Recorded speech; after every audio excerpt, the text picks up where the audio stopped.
I think it's fair to say that many people today understand the importance of diet, exercise, and supplements for their health.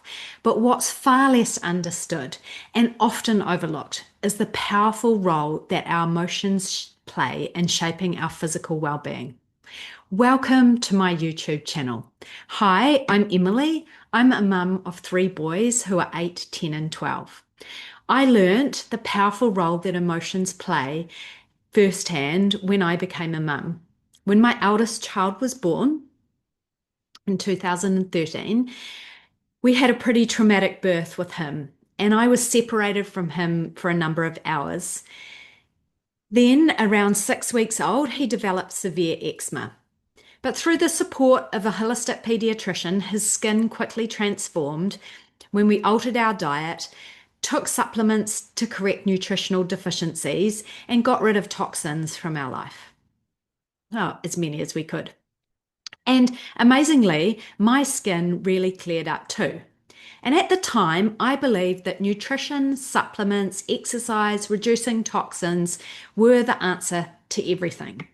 And yet, while my diet continued to be excellent and I'd gotten rid of the toxins and I was, exercising and living much more healthily, I was still plagued with bad acne around my jawline. I also couldn't ignore the fact that some of the healthiest people I knew, even nutritionists who were eating all the right things and exercising and doing all the things that they should be, were getting sick. Some chronically with really serious illnesses like cancer. And it didn't add up. That question, what else might be at play, got me curious. Then I read Dr. Kelly Turner's book, Radical Remission. This was a light bulb moment for me. Realizing that 10 of her key healing factors for the remission of cancer, that only 3 were physical and the rest were energetic, that is, emotional or spiritual, really impacted me. And then I heard about the fact that we hold emotions in our scars. And I thought, wow, I've had 3 C-sections. I must be holding lots of emotions in those scars. That led me on to training in emotional body therapy and emotional body release. While doing that training, I did my first release on my son's traumatic birth. I never realized that I was holding such emotion over his birth. I had a healthy baby. I'd moved on. I thought I was all fine. But when we got in the training to that part and we were talking about our children and birth, I immediately burst into tears and realized that I was holding so much.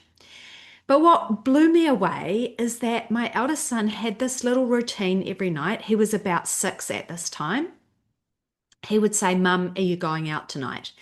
And I'd say, No, I'm not. He would say, But how do I know you're not going out tonight? And I'd say, Because I'm not. But this would keep going, and he would say, But how do I know? And what if you do go out? So this would go on for about 5 minutes. But when I did my release around his birth, he stopped asking about this. And this really blew me away that I could do something away from him, working on myself, that would have an impact on him. This inspired me to continue my study and become a root cause practitioner, which emotional root cause therapy looks at our thoughts, beliefs, and emotions and the way these affect our physical bodies. And it wasn't till I started to dive into my emotions and my thoughts and beliefs and all of that which I was holding on to, did my skin start to really improve. And when we look at it, our skin is that boundary between our internal and external worlds.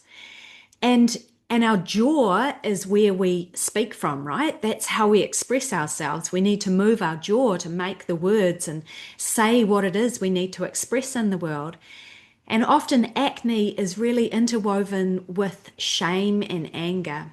And I was quite a shameful person. I wasn't really able to express myself and use my voice to express how I was feeling. So you can see that it wasn't until I dove deeper into my emotions and the energetics behind what was going on for me that I was able to resolve what was happening physically for me. I began to see that our health is a mixture of these nutritional, lifestyle, and energetic factors, and they're all important in making us healthy. So, what do? I help people to understand that their physical body reflects not just how they're treating their body physically, but also their emotional state. I help people see that their physical bodies are constantly speaking to them. And I deeply believe that the health of the family begins with the primary caregiver, who in most cases, but not always, is the mother. That the energy of a healthy primary caregiver directly influences the health and well-being of those around them.